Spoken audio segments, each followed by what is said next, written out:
Good morning. Civil engineering group में आप सभी का बहुत बहुत स्वागत है। आज हम आपके लिए टेस्ट ऑफ सीमेंट में कंसिस्टेंसी टेस्ट को लेकर आए हैं। ये टेस्ट कैसे करते हैं, क्यों करते हैं, इसके बारे में पूरी जानकारी आपको देंगे। इस टेस्ट को करने के लिए कौन सी अप्रेंटिस की आवश्यकता होती है, कौन सी अप्रेंटिस हम लेते हैं, उसके बारे में भी आपसे हम बात करने वाले हैं।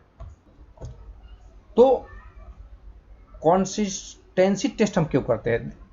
पानी की मात्रा, मतलब सीमेंट में कितना पानी मिला है, इसको जानने के लिए हम ये टेस्ट करते हैं।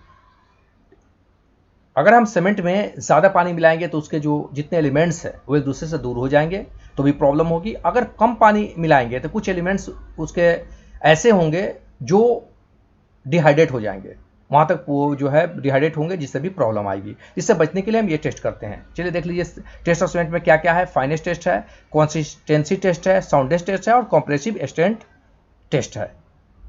फाइनेस टेस्ट हम सीप से करते हैं, ठीक है। सीमेंट में जो इंग्रेडिएंट्स, जो एलिमेंट्स पीसे होते हैं वो कितने बारीक होते हैं, ठीक है, तो वो उसी को हम चेक करते हैं, ठीक है।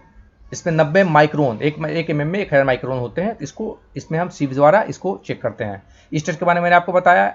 साउंडनेस टेस्ट आपको दो मेथड से होते हैं, लीचटेरियल मेथड और ऑटोक्लेव मेथड। इसमें लाइम अगर एक्सिस लाइम है तो इससे पता चलता है, और अगर एक्सिस अलुमिना है तो ऑटोक्लेव टेस्ट से पता चलता है। कॉम्प्रेसिव स्ट्रेंथ टेस्ट क्यूब से करते हैं। कितना कॉम्प्रेसिव स्ट्रेंथ टेस्ट सीमेंट का होता है? 7 दिन, 3 दिन 7 दिन और 28 दिन में कितना न्यूटन पर mm स्क्वायर। तो ये हो गया। चलिए आज हम सीखते हैं नॉर्मल कंसिस्टेंसी टेस्ट।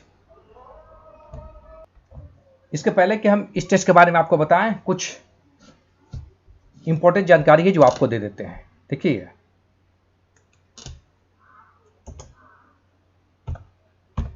देखिए test of chemical combination of cement. Cement के केमिकल कॉम्बिनेशन के बारे में थोड़ा पहले जान लीजिए, फिर हम बताते हैं कि टेस्ट कैसे करते हैं, किस अप्रेंटिस से करते हैं इसको। तो सम एलिमेंट्स देख लीजिएगा क्या होता है। देखिएगा फ्री मैग्नीशिया जो होगा वो 4% से ज्यादा नहीं होगा, ठीक है। फ्री मैग्नीशिया माने सिर्फ मैग्नीशिया अगर होगा तब।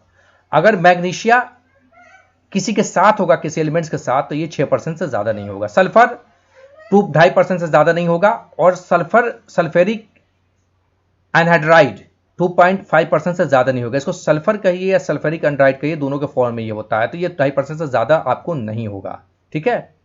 तो ये अब अगला बारी मेरा जो है insoluble residues no axis then 1.5%। बहुत इंपॉर्टेंट है, कई बार एग्जाम में पूछा गया है ये कि इनसेबल रेसिड्यूज कितना से ज्यादा नहीं होना चाहिए, तो 1.5% से ज्यादा नहीं होना चाहिए। लॉस ऑफ इंग्रेडिएंट्स भी आपको 4% से ज्यादा नहीं होना चाहिए। तो लॉस ऑफ इंग्रेडिएंट्स क्या है बता देते हैं आपको। जैसे आप 1 ग्राम का या आप जो भी सैंपल लिया, आपने सैंपल लिया, सैंपल लेने के बाद उसको पकाया। पकाने के बाद आप उसको 800 से लेकर 900 डिग्री तापमान पर उसको आपने पकाया। पकाने के बाद ठंडा किया, फिर वापस 5-6 मिनट के लिए फिर पकाया। पकाने के बाद उसको फिर जो है वेट किया। तो जो आपने पहले वेट किया था उसका 4% से कम ये नहीं होना चाहिए। इसी को बोलते हैं लॉस ऑफ इंग्रेडिएंट्स। ये जब भी आप किसी सीमेंट बनाने वाली जो है सीमेंट वाली कंपनी में काम करेंगे तो आपको ये सब चीज़ें इसलिए जाननी होती हैं कि जब उस कंपनी का आपके सामने उसका जो है टेबल है वो आएगा, तो आप उसको देख के समझ पाइए कि कंपनी कौन सा इंग्रेडिएंट्स कितना दे रही है। तो फिर उसके हिसाब से अगर आपको लगता है कि परफेक्ट नहीं है तो आप उसमें काम करें या ना करें। इसीलिए सब चीज़ों को, पॉइंट्स को जानना बहुत ज़रूरी होता है, ठीक है। वो भी आपको जो है बताने वाले हैं हम। देखिएगा आप रेशियो लाइम, अगर यहां पर देख लीजिएगा लाइम का जो रेशियो होगा, लाइम होगा, आयरन ऑक्साइड होगा और अलुमिना होगा और सिलिका होगा, ये 0.66 से कम नहीं होगा, ठीक है। 66 से कम ये नहीं होगा। इसी को हम कहते हैं सेचुरेशन फैक्टर। सेचुरेशन फैक्टर इसी को कहते हैं। ये भी पूछा गया कई मरतबा कि what is the saturation factor minimum. तो मिनिमम कितना 0.66 से मैक्सिमम कितना है 1.02%, ठीक है। तो मैक्सिमम कितना आपको होता है फैक्टर, ये देखिएगा 1.02 आपका हुआ, ठीक है। और ratio of alumina of iron oxide कितना होता है, उससे कितना से कम नहीं होना चाहिए, 0.66 से ये कम नहीं होना चाहिए। यहां तक आप समझ गए होंगे। अब चलिए आपको सिखाते हैं कि ये टेस्ट करते कैसे।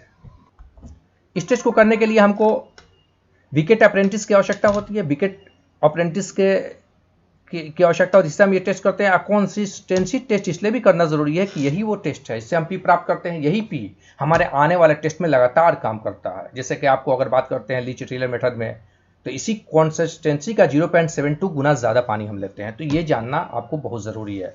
इसके क्या सा विकेट अप्रेंटिस से इसको करते हैं, देख लीजिएगा, इसके बारे में हम आपको समझा देते हैं। यही है, ठीक है। इसका जो सबसे पहले आपको हम इसका इमेज दिखा देते हैं ताकि आप समझ पाइए।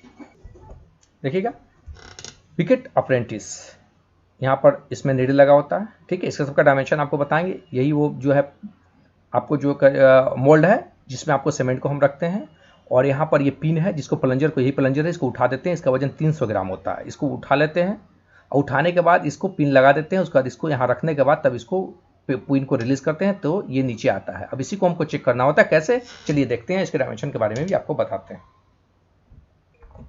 देखिएगा यहाँ इसमें देखिएगा क्या है, इसका वजन मैंने जैसे बताया था 300 ग्राम आपका हुआ। ये कैप हो गया इसका, ठीक है। ये कैप हुआ, इसको उठा दिया जाता है, पिन वहाँ वापस लगा देंगे। अब जो नीडल, जो प्लंजर नीचे आता है, नीडल यहाँ नीडल लगा होता है। ये नीडल क्या होता है, ये राउंड शेप में नहीं होता है, स्क्वायर में होता है। 1 mm स्क्वायर, देखिएगा 1 mm स्क्वायर नीडल होता है एरिया इसका। अब देखिएगा इसी जो नीचे आती है नीडल प्लंजर, इसके साथ साथ ये आपको जो है इंडिकेटर लगा होता है। तो ये कितना नीचे आया ये आपको पता चलता है, ठीक हो गया। मूविंग रॉड, ये मूवता का जो आपको हो गया, मूवेबल रॉड है, ये फ्रेम हो गया आपको। देखिएगा यही वो मोल्ड है जिसका डायमेंशन देखिएगा। अगर इसकी हाइट की बात करें, गहराई की, तो 40 mm होती है। चौड़ाई की बात करें तो 80 mm होता है, ठीक है। ये साइड व्यू हो गया आपका, देख लीजिएगा। ये फ्रंट व्यू इसका हो गया, ठीक है।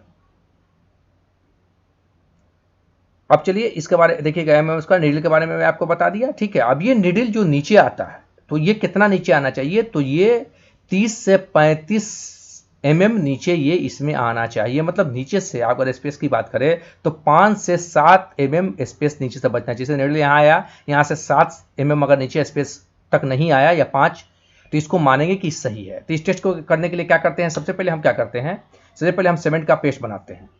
कैसे, देखिएगा टेस्ट के बारे में तमाम जानकारी मैंने यहाँ फिट की हुई है। देखिएगा सबसे पहले हम क्या करेंगे, 200 ग्राम सीमेंट लेंगे, और सीमेंट लेने के बाद उसमें वाटर मिलाते हैं। कितना, 24 से 25% पहले वाटर मिला के हम चेक करेंगे। अगर मेरा रिजल्ट यानी कि नीडल सीमेंट के पेस्ट में अगर आपको 30 से 35 mm नीचे गई, इसके रेंज में रही, तो हम उस टेस्ट को सही मान लेंगे। अगर नहीं हुई तो फिर हम क्या करेंगे, पानी को घटाएंगे, यानी 23% लेंगे या फिर 26% लेंगे। ये 200 ग्राम का 23% या 200 ग्राम का 24 से 25%, ठीक है।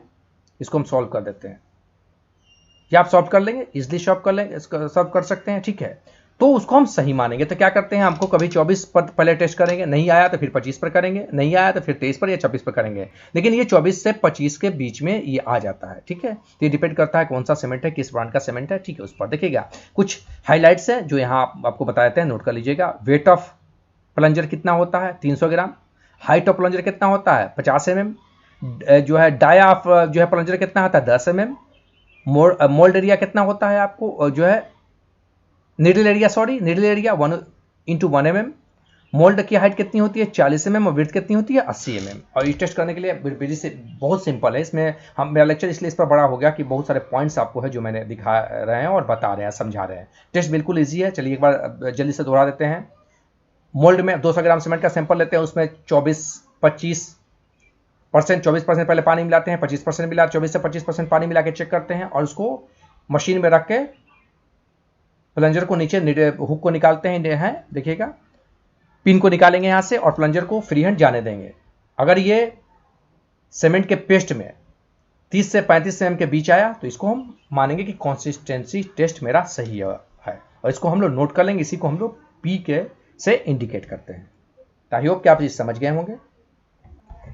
अब चलिए आपको बताते हैं, किसी कंपनी में आप जॉब करने जाते हैं तो वो कंपनी आपको जो टेबल देती है, वो टेबल भी आपको दिखाएंगे, उसके बारे में भी हम समझाने वाले हैं। लेकिन सबसे पहले आपको हम बता दें कि कंसल्टेंसी ऑफ सीमेंट जो होता है मेरा, जो इस पर आप उसके ऊपर आपको हेडिंग होता है किस सरकार का है, ठीक है, और पूरा उस पर डिटेल होता है, ठीक है। उसके नीचे आपको क्या क्या फिल करने होते हैं, देख लीजिएगा। सैंपल नंबर, ये पहले से आपको बता दे रहे हैं कि अगर आप जॉब कर रहे हैं, हम बताया था 2 पर्पज से मेरा लेक्चर होता है। पहला पर्पज तो ये कि अगर आप जॉब कर रहे हैं तो उसके लिए, दूसरा पर्पज अकोमोडेशन की तैयारी करें तो उसके लिए।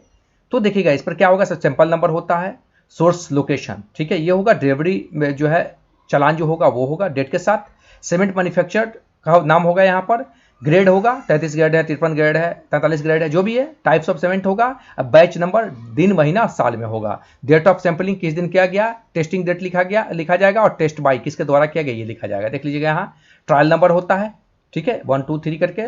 वेट ऑफ सीमेंट होगा, जैसे जो है आपने 300 ग्राम का टेस्ट किया तो उसमें कितना पानी मिला, 300 ग्राम का कितना पानी मिलाया और ये परसेंटेज कितना हुआ ये वहां पर लिखेंगे। नीडल कितना अंदर गया जाता है, जैसे सपोज कीजिए हमने 24 पर टेस्ट किया, 24% पर, फिर 25 पर किया, फिर 23 पर किया, 23 पहले 23% पर किया, 24 पर किया, 25 पर किया, 26 पर किया, तो तमाम के रिपोर्ट्स यहाँ देंगे, ठीक है। और आपको देखिएगा यहाँ रिमार्क्स में standard consistency at 28 degree temperature, ठीक है। इसके बारे में हमने नोट्स भी बनाया है, आपको भी दिखाएंगे, ये देख लीजिएगा, इसको आप जो है नोट कर लेंगे।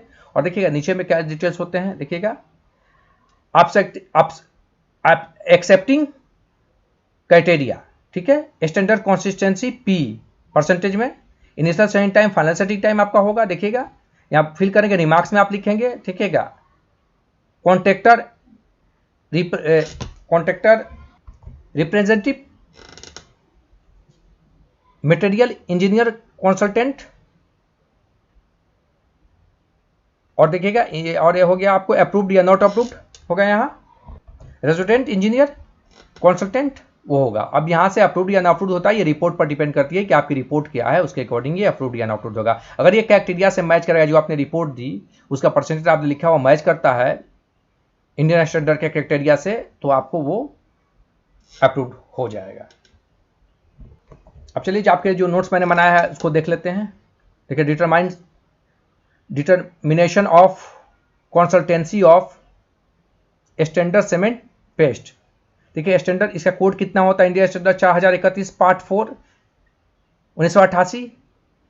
देखिएगा यहाँ क्या है टेस्ट के लिए क्या है, देखिएगा permitted the vicat plunger to percentage to a point 5 to 7 mm from the bottom of vicat mould. होता क्या है, कभी सवाल उल्टा पूछ देता, अगर ऐसे आपसे पूछा जाए कि जो है नीडल कितना सीमेंट के पेस्ट में कितना अंदर जाता है, तो आप 25 से 30 जो भी आएगा आप कह दीजिएगा। लेकिन अगर सवाल उल्टा पूछ देगा कि नीचे से कितना स्पेस बचता है, तो फिर आपको उल्टा बताना होगा। और 25 अगर आपको जो है 5 mm बचा कि 7 mm, तो ये भी क्वेश्चन में पूछे जाते हैं। सबसे इंपॉर्टेंट है ये याद रखना आपको कोड, देखिएगा जो अप्रेंटिस हम यूज कर रहे हैं उसका कन्फर्मिंग कोड कितना है, इंडियन स्टैंडर्ड 5513 1976 ये उसका कोड हो गया।